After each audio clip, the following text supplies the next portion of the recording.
Okay,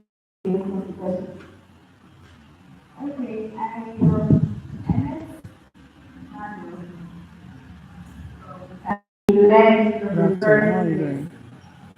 Yeah, we said. Yeah? How much did you pay on that Yeah, I Saturday? can hear you. Eh? I can't how much did you pay Yes, I as can. fine?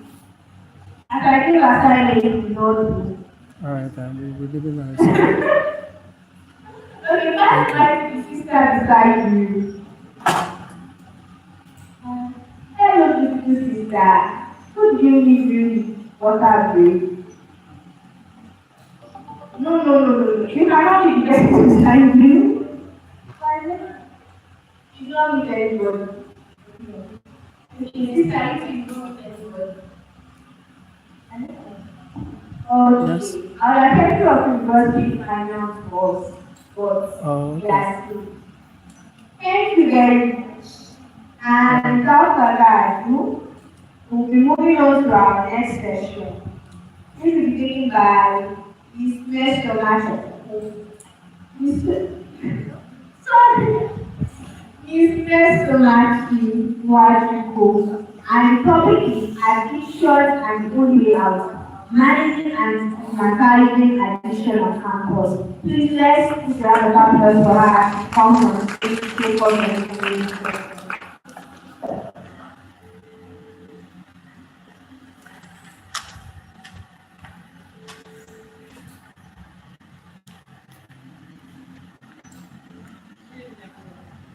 Yeah, hello. Yeah, hello. Yeah, where are you? Hello everyone.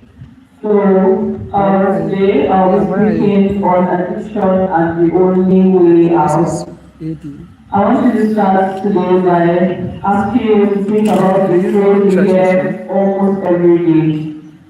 I'm addicted Trash's room. to. Many of us say it a lot. Trash. I'm addicted to this new movie. I'm addicted to this Trash. person's Park music. Garage We say it Trash Garage. casually all the time.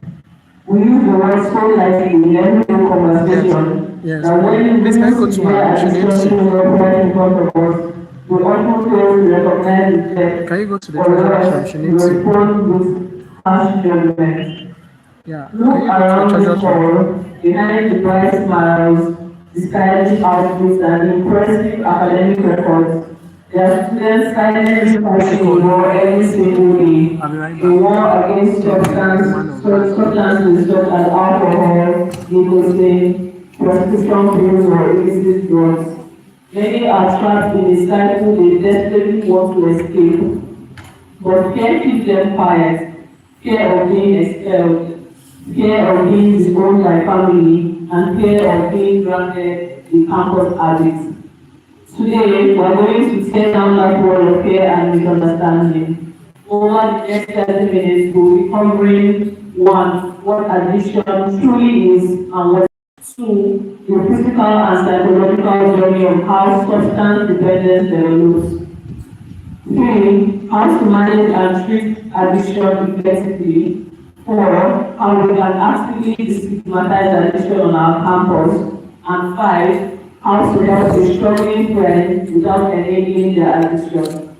So now, let's start with what addiction is. To address addiction effectively, we must have an accurate evidence-based definition. At its core, addiction, specifically substance use disorder, is a chronic relapsing brain disease. It is characterized by compulsive seeking and use of a substance, despite harmful consequences to the individual's health, academics, relationships, and future. When someone triggers a massive flood of dopamine, which is the chemical messenger responsible for reward, far beyond what natural activities like eating or laughing can produce. Over time, the brain seeks balance, but it lowers its own natural dopamine production and reduces dopamine receptors. As a result, the following things happen. The individual develops tolerance, needing higher doses of the substance just to achieve the same effect. The brain survival circuits are also like that, and the part of the brain that tells you need food and water to survive starts sending the exact same intense panic signal for that substance. Addiction is not a choice made every morning. It is a hijacked neurological state. Just as with depression, breaking the stigma around addiction requires unlearning deeply ingrained myths. And one of them is addiction is not a lack of moral character or willpower. The most common myth in our society today is that people who are addicted to a substance just lack the willpower to stop, or they are people who are failed morally, they are bad people. But that's not the case. The truth is that once addiction takes root, the prefrontal cortex, the area of the brain responsible for impulse control, decision making, and judgment, is physically impaired. Expecting willpower alone to cure a brain disease like expecting willpower alone to cure diabetes or malaria. Secondly, addiction is not a choice to one's dependence sets in. Yes, we can agree that the choice to take the substance in the first place was a choice. The person took the substance out of their own free will. But once dependence sets in, addiction stops being a thing of choice and will, and now starts being something that is compulsory. So the transition from voluntary use to compulsive use happens beyond the level of conscious control. Thirdly, addiction is not limited to a type of person.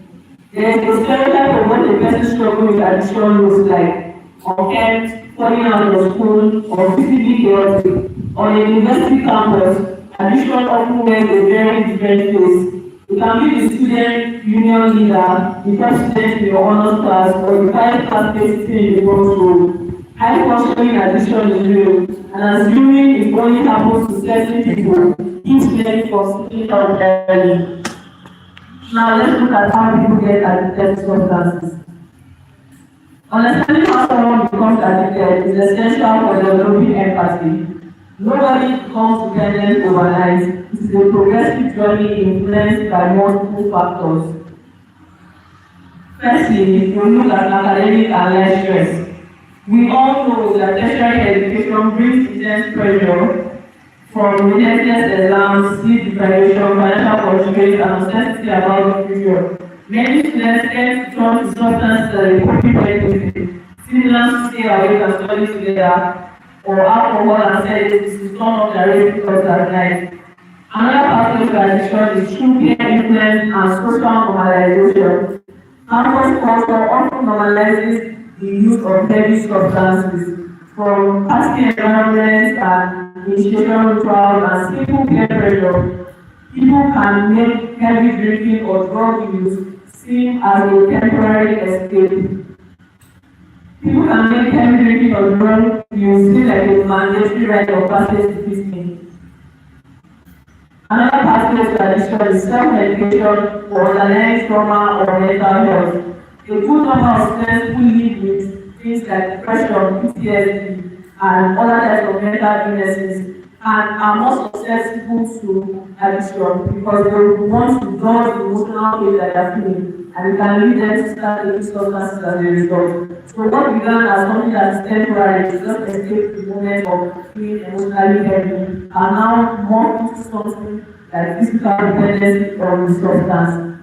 And lastly, another pathway to addiction is biological and genetic vulnerability.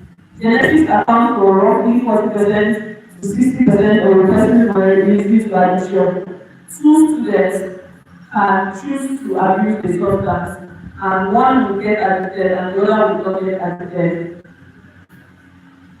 The reason is because the other brain chemistry reacts powerfully, triggering a rapid pathway to dependency. So now, let's look at how to manage addiction. If addiction is a chronic disease, what is the path out? Recovery is complex but is entirely possible with the right strategy. The first one is medical detoxification and personal evaluation. For many students, stopping just at once without medical supervision can cause severe, life-threatening withdrawal symptoms. The first step in managing an addiction is safe, medically supervised detoxification to help the body clear the substance safely. Another aspect is behavioral therapies and counseling. While the medical detox will clear the body, the therapy is supposed to heal the mind. So there are key evidence-based approaches that we can use, such as cognitive behavioral therapy and motivational interviewing. Cognitive behavioral therapy helps individuals identify specific triggers, thought patterns, and stress factors that lead to substance use, teaching them healthier coping mechanisms they can use to manage their life when things are falling apart instead of turning to these substances. Another way we can manage addiction is through medically assisted, medication-assisted treatment. For certain substances, such as opioids or severe alcohol addiction, medical professionals may prescribe specific medications that reduce cravings and block the rewarding effects of these substances, giving the brain space to heal while the person undergoes therapy. And lastly, another pathway is through support groups and peer recovery. Recovery is extremely difficult to maintain in isolation, and we see this often when people who decide to, if you struggle with an addiction before and you say, oh, I'm going to stop today, I'm not going to do this thing, I'm going to try my best to not do this thing, and you realize that you can't do it, and you realize that you keep going back. But sometimes the reason is because you don't have anybody around you who you can actually rely on, who can keep you accountable, people who can help you while you recover. So that is why things like support group networks help you provide accountability, shared experiences, and a safe space free of judgment. Now let's look at practical steps to destigmatize addiction in our society. The first step we can take is to change our language. Now what do I mean by changing our language? When we refer to people who are struggling with addictions, we often use the derogatory terms. You can say, this one likes to smoke, this one likes to drink, this one is an alcoholic, or something like that. But that's not the way to go about it. In destigmatizing addiction, we have to first change the way we refer to people who are struggling with addiction disorders. Instead of saying he's a drug addict, use the person-first language. He's a person living with a substance use disorder. Shift from framing a relapse as a moral failure to see it as a sign that treatment plan needs adjustment. Also, you can treat addiction as a public health issue, not a crime or disgrace. On campus, our first instinct when someone is struggling with addiction should be medical care and counseling, not immediate public humiliation or punitive exclusion. When campuses establish amnesty protocols where students can seek for help for substance emergencies or dependencies without immediate fear of academic expulsion, more lives are saved. We see this a lot on the news. They say, oh, this student was expelled from this institution because they were caught abusing drugs. This student was expelled, this one, like, we see it all the time, right? But that's not the case. When someone is caught abusing drugs, the first step should be to help the person recover, not victimize or criminalize the person. Another way we can destigmatize addiction on campus is by normalizing open conversations. We need to host regular panels like this, workshops, and open dialogues about mental health and substance use. When faculty, student leaders, and peer educators speak openly about addiction, it signals to struggling students that they are not alone and help is available. So now, how do you help those around you without enabling them? Now this is often the hardest part for our friends and our roommates and family members. Often we want to help people to overcome their addiction, but we don't know how to draw the line between enabling them and actually supporting them. So now let's define what enabling means. Enabling occurs when your actions protect the person from experiencing the natural consequences of their substance use, allowing the addiction to continue unchecked. So now, help, support, and not enable. The first step is, so the difference between, for example, if your friend needs assignments, instead of writing the assignment for them or lying to the lecturer to cover all their missed classes, you can instead offer to study together after they attend the class or seek support. Instead of struggling with substance use disorder, instead of giving them direct cash when they claim they need it for urgent expenses, you can buy them things that they need and give it to them instead of handing money over to them. Instead of getting them out of bad situations and making excuses for their behavior, you can have a honest and calm conversation with them about how their behavior is hurting them and you. So now, how do we help a struggling friend? First of all, you need to choose the right moment. You realize that someone is struggling with an addiction, you don't come to a place like this that everybody is and they are in public and then you now start talking to them about it. They're not going to take it seriously and they're probably going to be embarrassed and they're not listening to you. The first step is to take them to a private place and speak to them. The second step is to use I statements, right? Remember we said we spoke about the way the language we use in addressing these issues. Instead of telling them you are ruining your life, your future, things like tell them, oh, I am worried about you. I think that this is going to affect your life. I think this and I think that. Don't put the blame on them. Take responsibility for how you feel about what they are doing. Another thing you can do is offer specific support.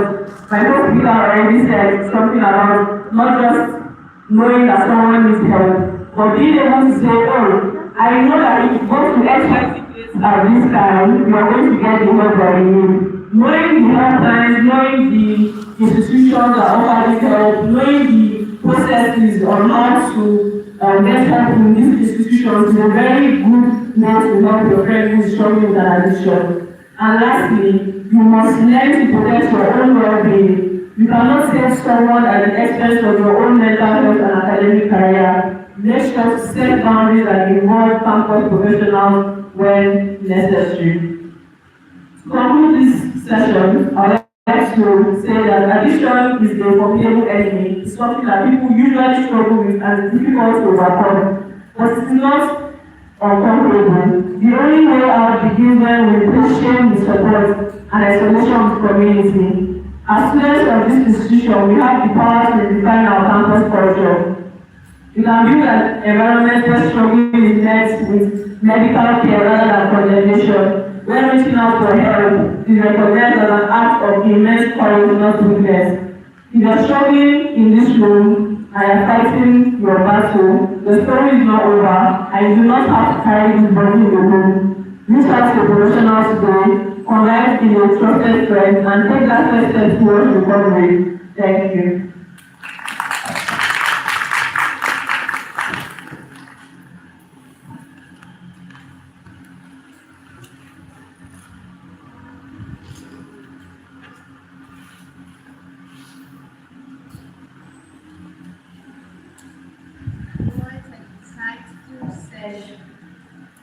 Somebody shout emotional intelligence. Emotional intelligence. Somebody say emotional intelligence.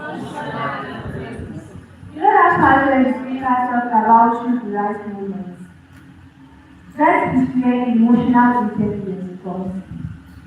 A lot of people, after observing that okay, this person is help, instead of waiting to choose the right moment, the person will just put you on the road. Somebody will have a skill, you know the miss class, so no. That's not how you offer help to somebody. If you really want that person to change, you actually have to have emotional intelligence. Because you need to know the right thing to speak to the person, how you speak to the person, and even the choice of words you use for that person. You make that person feel safe, comfortable to talk to you. So if that person is depressed or addicted to something, you actually feel comfortable to open up to you because you feel the right use of emotional intelligence. What a lot of people lack. So I want to tell each and every one of us to tell you, after attending this session and listening to what our speakers have for us, let's be intentional about building our emotional intelligence because that is the one life skill which each and every one of us will actually need. And also, after learning how to use the I statements, endeavor to offer help to your friends. Endeavor to offer help because a lot of people might okay. A lot of people, after during the business. Oh, you are living your life, you are doing this, you finish bashing this person. And then you need that person to find help for yourself. This is not supposed to be so. So try as much as possible to use the I statement and also offer specific help to your friends to help them receive some action. And I hope that the session we will have from Mr. Isa and also from Ms. Mesoma, you have been enlightened and you have the deeper understanding on what addiction and depression is. And when you go out to your outer community, when you meet people, you'll be able to identify depression signs and also how these people break free from this thing because it is not easy. They need a community and change starts with you. So make it and put it at the back of your mind that change starts with you. If you want to see change in your community, you need to start from you. Just as the founder of PILLA has started, they identified a problem and they took an initiative to establish the PILLA Health Initiative. So decide in your mind to be the leader you need to see. It's not about taking on field positions, it is about deciding that you want to make impact. You want to become a leader that impacts things. And by the help of God, you take on bigger and bigger opportunities as a leader. So I want to appreciate each and every one of us for making our time to attend this session, the program to be breaking the silence. We do not take your attendance for granted and we really appreciate you taking out time from your comfort zone to attend this session. And announcement. The program continues tomorrow at 11 a.m. and we will be focusing on suicide and peer support. Suicide is not something we just declare by party, it's something that we always have consistently in our society. And it's an opportunity to actually learn about suicide and also how to offer a peer support to your friends and also people around you. Because you need to learn these things, you don't just know it from heaven, you don't just learn it by passing, you learn it by coming for sessions like this. So as you tell us, if you are coming for sessions tomorrow, come with a +1.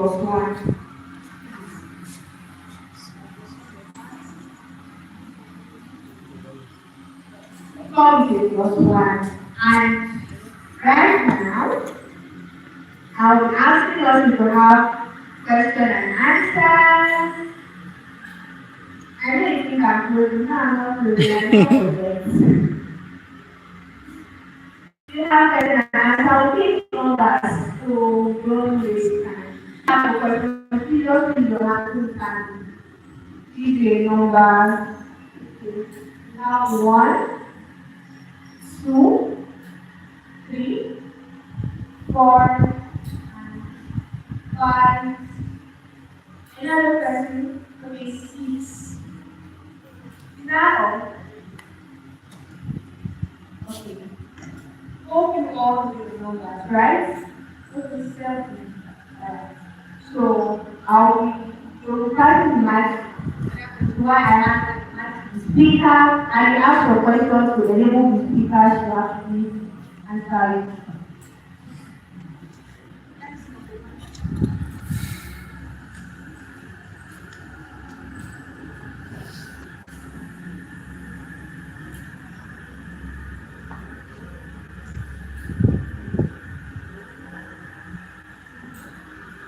Good evening, everyone.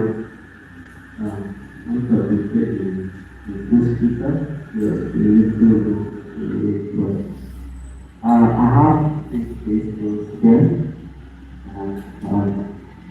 For the first question, I will, for the first speaker, what are the causes of depression? What are the causes of depression? For the second question, I want to know the differences between depression and addiction. Depression and addiction. That was the second question. Then the last question, how can someone overcome addiction? How can someone overcome addiction? Thank you very much.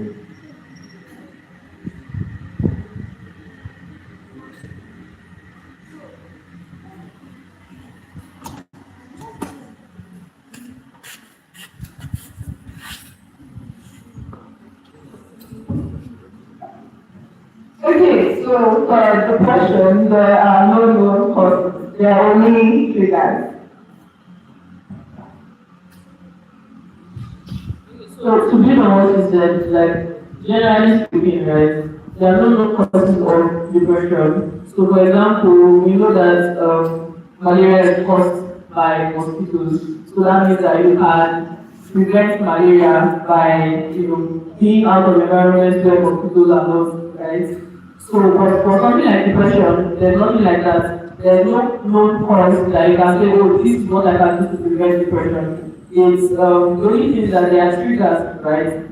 Depression is like such an underlying condition that you can never really know that someone can have this until they have it, right? So that's the case. So there's no known cause, there's no way to prevent depression. It just happens to you in that sense. Yeah, so second question, I didn't really get what you said. The second question. Yes, for the second question. The difference is between addiction.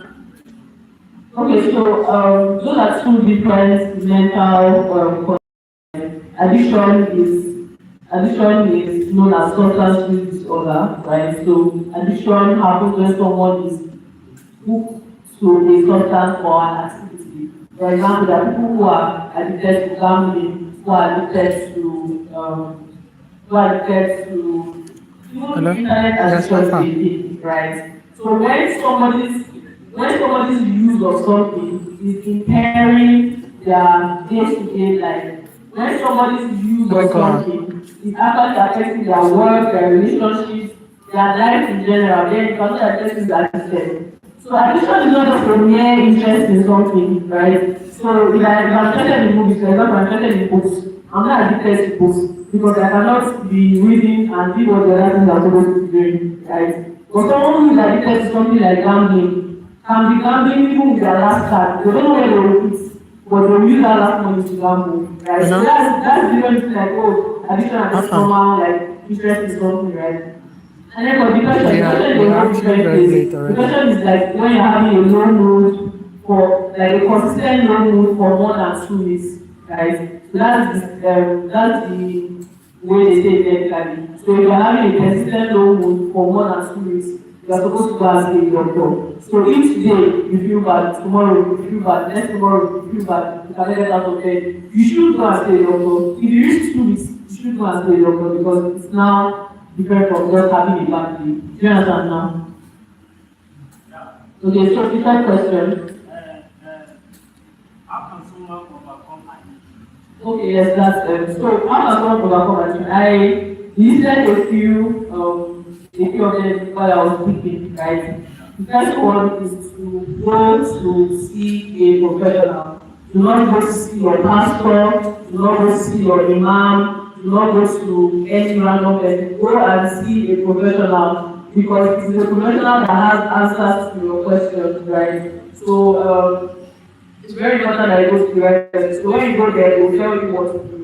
And I listed some of the ways they help out. They help out with medically, like there's a medical way they can help out. They can also help you like to like review your intake of the medicine or the substance. So that because if you don't stop, if you don't say I'm going to stop, that's why it will affect you. Because once again, addiction is not just a choice, it's something that's happening in your brain. And if you don't stop like this, it's going to affect your function, right? And so the first step to take is to go to a professional and then they will help you let go of this substance one day after the other in small doses until you are now free from completely. Right? You can also talk to people in support groups. You can also, see a counselor, you can see a psychiatrist. Those people can help you, basically. Yeah.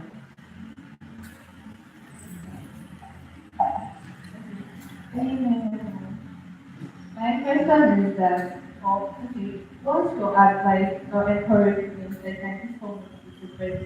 Because it's not about you not being depressed, it's about you voicing out. Because you feel like nobody will understand how you feel. You won't know the pain, or you'll feel like, oh, what I'm facing is not worth it. Because to be lost of words, you don't know what to say. So it's just like, oh, what caused it? What's the difference? So I would like you to give encouragement or advice to someone that is depressed and don't know how to voice out or see the negative, like to see mental attention. Okay, so I'm giving this advice as someone who struggles with depression, so I know what it's like, right? So basically, I think what helped me a lot with opening up to people and voicing out was I just found people that I could talk to, right? So I had, even in the midst of my friends, I had some people I knew that, oh, if I talk to this person, they're not going to judge me, right? And so I spoke to those people first, and then they did not get it because they are not supposed to get it, right? For example, I don't have diabetes. So someone who has diabetes comes to me and tells me, I have diabetes and my symptoms, what I go through. It cannot connect in my mind because I don't live that experience, right? So the first step on your own end is to make sure you are not expecting them to understand what you are going through, right? The best thing that they can do for you is be empathetic towards your situation, but they cannot really, nobody can really understand what you are going through. So the first step is to find people you can trust, who you can confide in. Don't tell people that are going through your matter. Don't tell people that they cannot keep their mouth shut. Tell people that you trust to not carry your matter outside this because that's a big problem, right? When we did the survey last year, a lot of people said that they don't talk to their friends or family or even professionals because they feel like they are going to be distant with their matter. So that's something that we don't want to happen, right? So you talk to people you can trust, then you give them time and you give them grace, right? So the best thing to do is just tell people like you can either go right or go wrong. Like there's no way to know this person is going to take this well or they're not going to take it well. The best thing you can do is just tell them. If they take it well, good. If they don't take it well, they are lost. Yes. Do you understand? Yeah, so that's There are sometimes that people will look at you and be like, I don't have this face like this stigma. So you get to like, oh, you are going through this. Oh, you are going through that. Like, you get, and that stigma is annoying about me yeah. because I don't want that. Not that you don't understand me. I don't want you to be that face that, oh, you are going through this. No, that's not what I want. Because if you're giving me that face, I will not want to take it. I prefer to fight. Or if you give me the face that, oh, you are going through this, you're going through that, I don't want it. And it's not affecting me if I'm going through that, oh, I'm going through this. Because I don't want them to give me that face. So the thing is that you can't really control how people respond to what you say or what you do. Like even in general life, you can't control how people react to things, right? So when you can tell your friends, if you have friends who maybe when you told them they started looking at you a certain way, you tell them I don't like this the way you're acting because I told you this thing, right? And then if they are good friends, they will adjust. But if it's just a random person on the street, for example, when I go to buy my meds, the pharmacist always, when I just tell them, show them my prescription, they're always looking at me like, oh, like, this is going through this thing. I can't even tell the pharmacist to stop looking at me like that because, yeah, you get so you can control yourself and maybe even talk to people around you, but when it comes to like general public, mental health is still something that is heavily stigmatized and you have to deal with stigmatization if you are going anyway. You get it?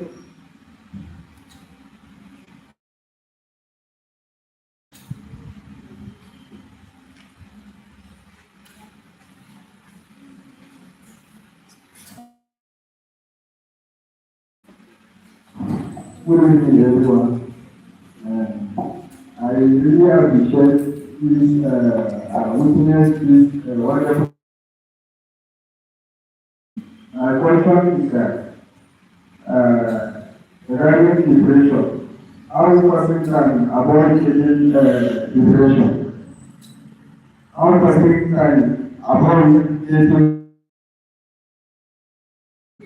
So, like I mentioned earlier, like there's no cause of depression, right? So we cannot necessarily prevent depression. But there's something you can do in the context of, so like Elisha mentioned, there are different types of depression, right? So there are people who are going through clinical depression, and there are some people who are going through things like something called situational depression.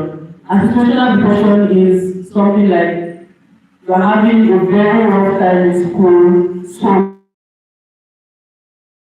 that's the only kind of depression you can prevent in a sense, right? So, for example, if you learn better coping mechanisms and you learn better skills to manage your emotions, it can help you prevent situational depression.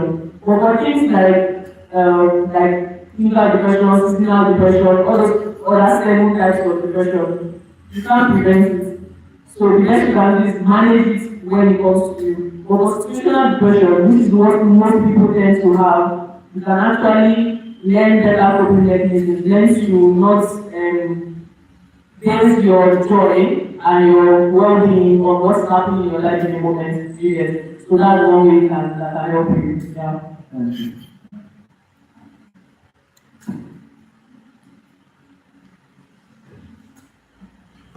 Good evening, everyone. So grateful for the attendees and the programs. My question here is that concerning the emotional intelligence, some people, if you try like to help them, they just make you to be helper or something else. And any small problem, you just be coming to it so that you solve the problem. My question is that won't that affect you? Or like, won't that, so for example, you haven't heard of something before, or maybe it's still older than you, and you see you as a good person, and you can't, and you don't even like tell other people what happened to you, and you don't like just with everybody about some things that are personal. My question here is that how can you like adopt or cope with those things? For example, because you try help someone and maybe they affect you or something else will come and make you to stop it. My question, what do you? Let me. So to be sure I get what you're saying, like if someone comes to you and then you help them and they keep coming to you and it's now affecting you, that's the question, right? Okay, so like I said in my session, towards the end of my session, you should never like make someone else's mental well-being your responsibility to the point where you neglect your own mental well-being, right? So because you can only help people when you yourself in the right state of mind. So if you are problem and you know that you can't handle it, it's best to let them know that you can't handle it and that they should take it someone else. You can say it nicely, you should say it nicely. So refer them to someone else. Right? Say, oh, I can't handle this now, but maybe there's other friends that both of us have that may be willing to listen to you, then you send them over to that person, right? And another thing you spoke about earlier was enabling, right? So there's this thing that people do, people struggle with mental illness sometimes when they now like define themselves by that mental illness and they don't want to change. They don't want to even get better. They just stay where they are and remain where they are, right? You always listen to them without preparing them to get the help that they need. If you prepare them to get the help that they need and they are not going to get the help that they need, it's very important that you step back because this person does not want to be helped, right? The true sign of someone who wants to be helped is that when you say, oh, we want to see this person, they actually want to see this person so that they can get better, right? So that they don't depend on you. It's not good for someone to depend on you for everything, you get. So if that ever happens, just like mention it and step back. Yeah. Also,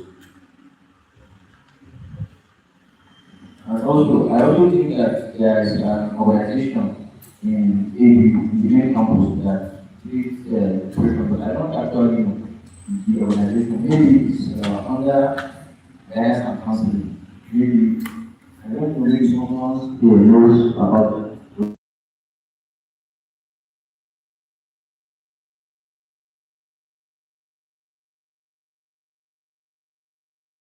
And they're asking from, is it 92? Yeah, I think 92. So if you have any mental issues, any problems, you can actually go there between 9 and 2 and somebody will see you. Yeah.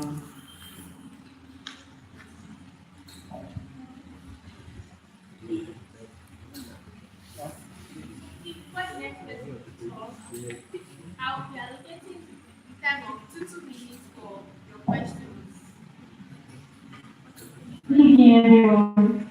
My question is how to get more clarity on anxiety, like what is anxiety and the causes of anxiety and how to prevent anxiety. Thank you. Okay, so I don't know anything about anxiety, honestly, because I'm not, when I was in prison, I joined myself as a mental health professional. So I don't know anything about anxiety, right? But one thing I can do for you is refer you to professionals who actually know about this. So I can get materials for you. You have the book, right? Then I can send materials to the book about anxiety that answers the question. Is that okay? Thank you.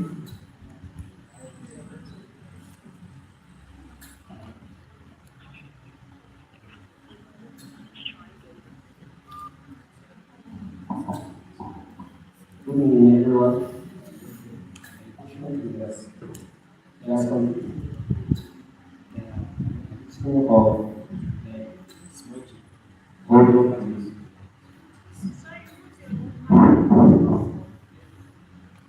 My question is that there are some people that are addiction of smoke. Is what? Okay, audio abuse. And does not ask you as their friend. If you don't know how to feel your emotion and you only like giving class, yeah, some of them they are have hard to understand what they are saying. But if anyone that can keep actually Or smoking. yeah. So, Both of them yes. or But smoking, I thought there are people that have hard to understand what you feel. What you feel. sorry, I don't get the question. Sorry.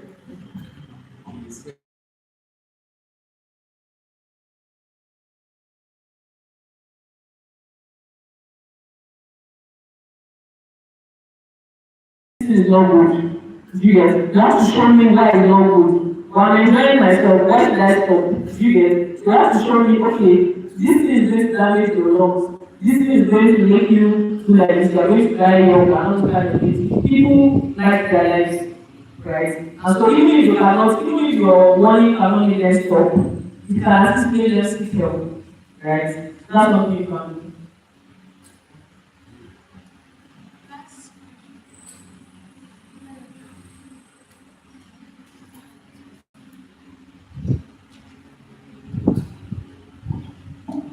Okay, thank you. So, I have to like cut. I don't know if not here for very one second. So, when you're looking at the position, we talk about people. When you are looking at presentation, right, we talk about the portion of the organization. The portion Oh, of the expulsion. organization, Yeah. yes. Talk about that. So, I'm going to ask, right?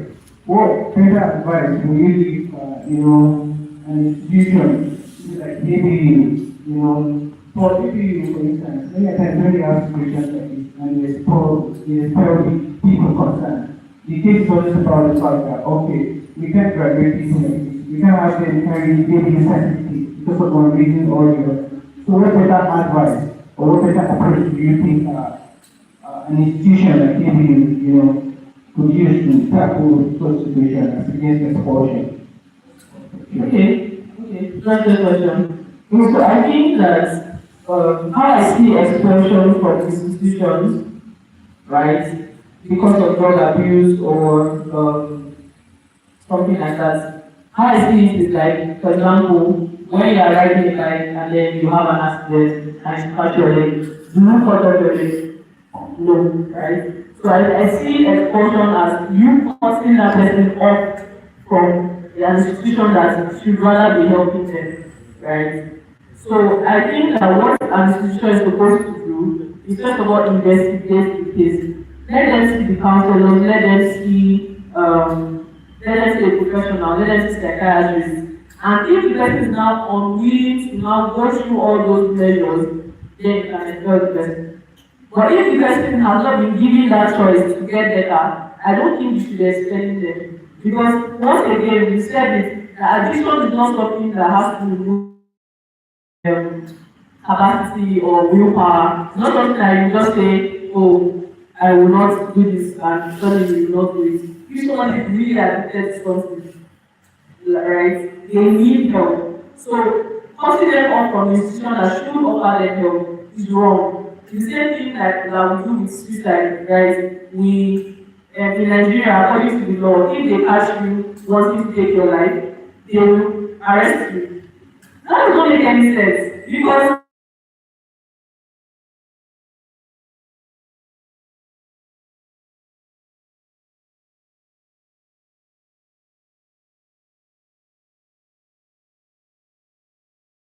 professional. That's my own advice. Okay, thank you. I think we can all try to see we're working together to, how we look into some of these issues as strength, of course. So, my next question is, you talked about opioid. Opioid. Opioid, Yeah. So, Hello? after all, we hear about, medical monitoring, Can you hear me? particularly when you have people having some of these crises, their prescription, and we have, doctors monitor how they go about their medication and stuff like that. Now, for some of these opioids, for some of these opioids, they are mostly, for some people, they are mostly side effects. Mostly what? Side effects. Okay. Yes. So, and for some of these, particularly adults, they might not necessarily, or they might not be able to monitor closely like one to, right? What are the better advice you can give? To have these people get to take their medication and not be about the side effects. Because I know a lot of people. There's nobody online. Afterwards, they abandon those medications and they laugh. Even if they are not enough, they don't conform with the doctor's prescription. So, what's other advice?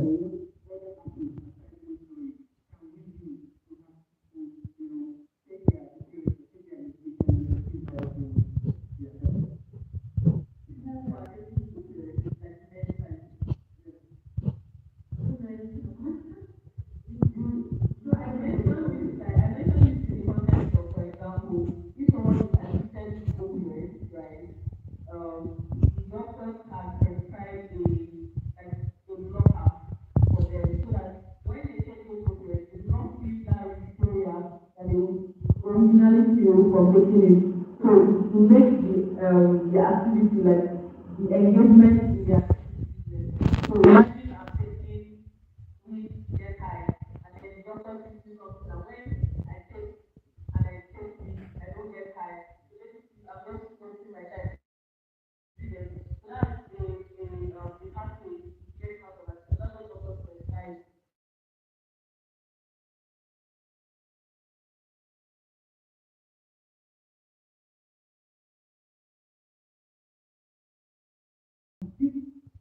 They are not willing to stop.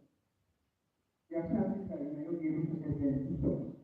How do we help people realize they need to stop? Yes, those are two questions. What do we do?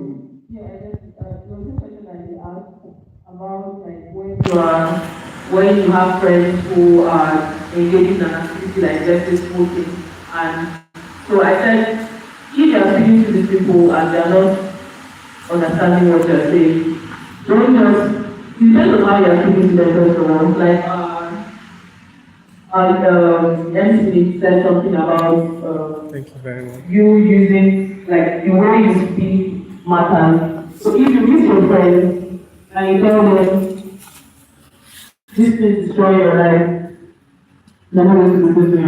I'm not going to listen to you, right?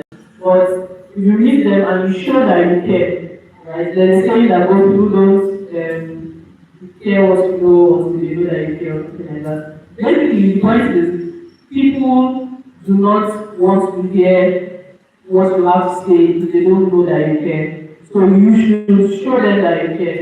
You take them aside and you explain this to them. And you don't just go there and say, you can't just go and meet somebody and tell them, this drug is ruining your life. Bring evidence, bring statistics, show them why this thing is ruining their life and why they should stop, right?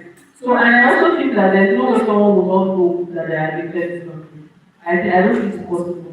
Because they may not be like, what's the word?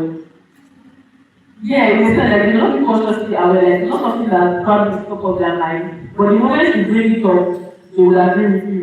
Because they are able to see that this thing is affecting their work, their relationships, their life. So most people that are addicted to stuff know that they are addicted to it. And they know already, right? And so I think that the only thing that they need is convincing, right? And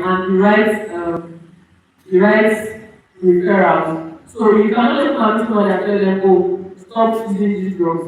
First of all, people cannot stop drugs like that. Secondly, they have to know how to go about it. So you build like what word? Not a like what?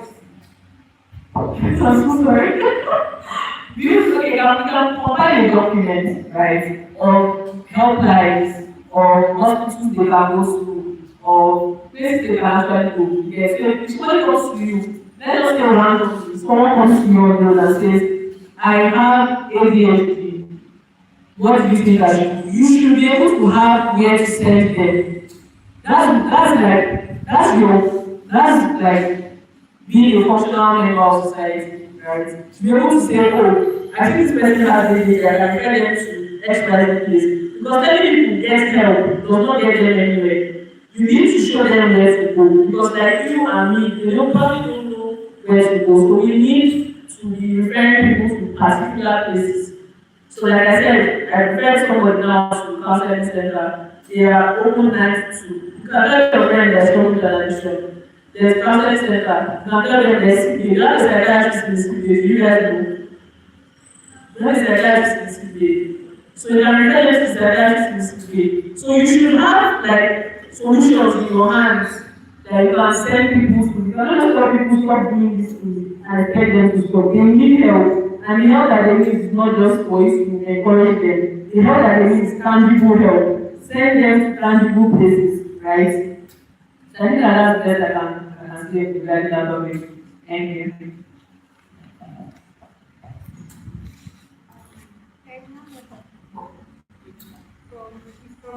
Okay. Like that. So when you have that, their plans to actually collaborate with other universities. Okay, so yes, the goal of PILLA, right? PILLA Mental Health Initiative, the goal is to set up support groups in every campus in Nigeria, right? That's the goal. And we're starting with ABU, right? We're starting with ABU. We want to set up a support group chapter here, and then eventually we move on to other schools and other universities. So depending on how fast the administration receives us, if the administration does not receive us, we go to another university.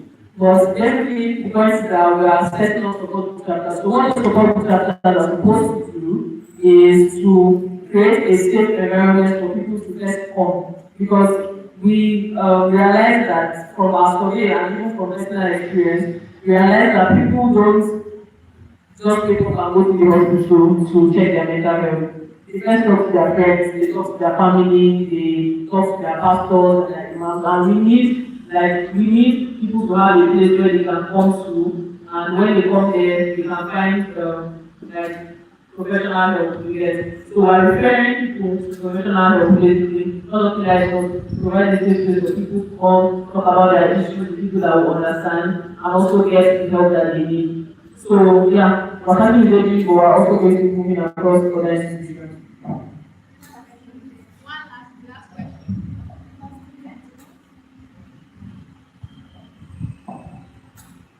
Okay, so actually for me, mine is not a question, but it's in regards to somebody that asked about how do you help people with addiction. Now, like for example, why I don't to speak up is because I was someone that struggled with this hobby. Now, for example, I used to smoke, okay? I used to smoke, I used to drink, all of that.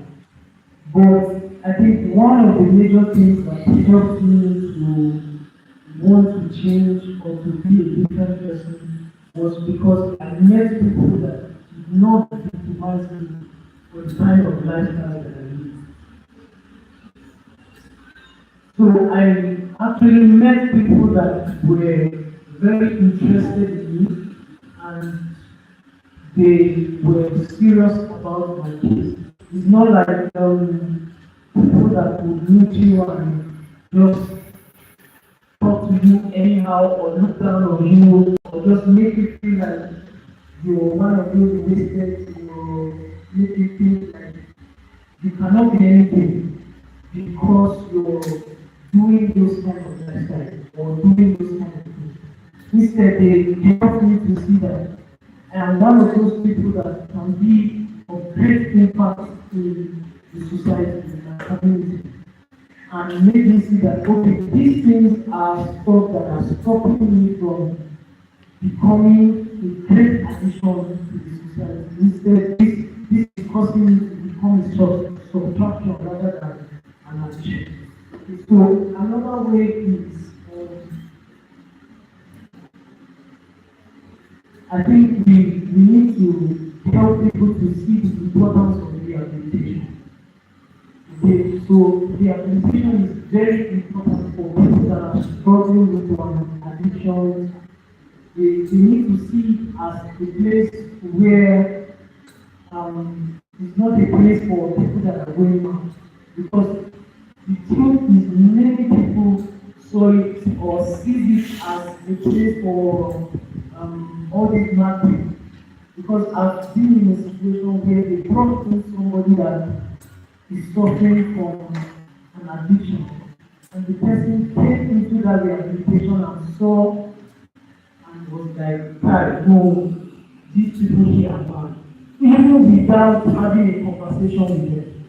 Because of what people have seen rehabilitation to be for, the perception that people have in regards to what rehabilitation is. So I think we need to help people to see that rehabilitation is meant to help people out of whatever they are going through and come out better, rather than seeing it as a place where they end up or where people give up on them or give up on others.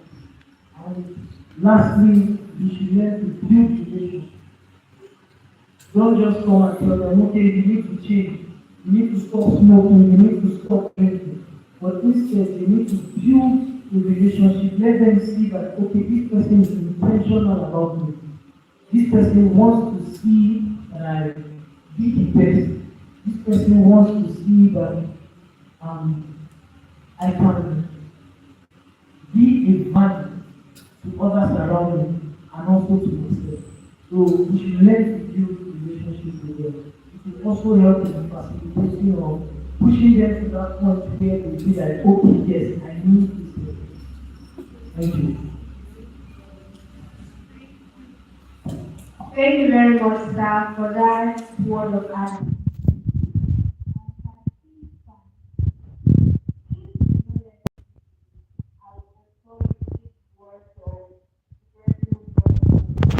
Because he's talking from experience, from having walked this path, and he's a living testimony that he can break free from addiction and he can actually choose to do the right thing. So, on a lighter note, the first one mentioned suicide, like, trying to commit suicide is a crime in the airport. Like, yeah, when you mentioned that I saw for, I just looked at Paul and I just laughed because it's true. If you try committing suicide and not die, you don't die 3 days to kill It's a people in criminal Nigeria. offense. So, whether you have to go and meet sex or you have to so, I'm not ready that those guys like seek help or like that will seek help. Yes. So that's what I do. I would like us to be on our feet to take our words of affirmation for today. And I want us to say this with strength, passion, and courage that we are going to choose to become better ambassadors of mental health in our society. So please let's be on our feet as we take our words of affirmation. And we are not doing this this is not like I feel like this is sitting down or watching yeah, fun blowing you. No, no, no, no. I want you to talk like somebody that is confident on what you've learned, somebody that is passionate about it. Because I think that each and every one of us are passionate about it, that is why we decided to give us 2 to 3 hours of the time to be here. So let's do this. What are you ready? Are you ready? Yes. Are you ready? Yes. Today we choose courage over silence. Today we choose courage over silence. Hope over despair. Hope over despair. And community over isolation. And community over isolation. And community over isolation. And community over isolation. We are not being vocal. I want you to be vocal. And community over isolation. And community over isolation. My voice is better than Robert and this is today.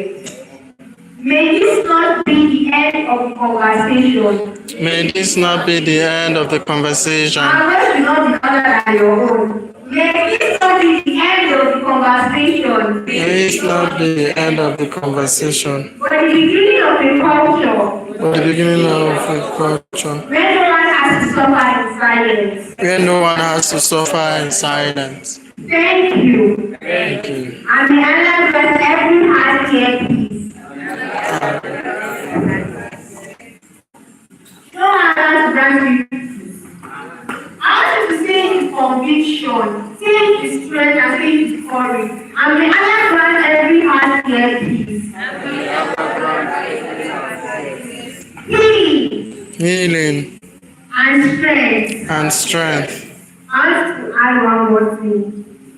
But you say this with conviction because I'm saying as they are possible, I can't possible. Am I possible?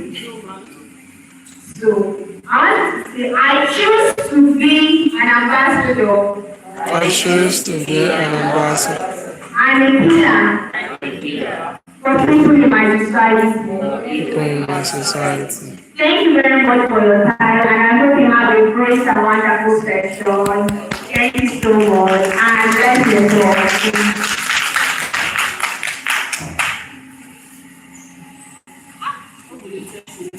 So sorry.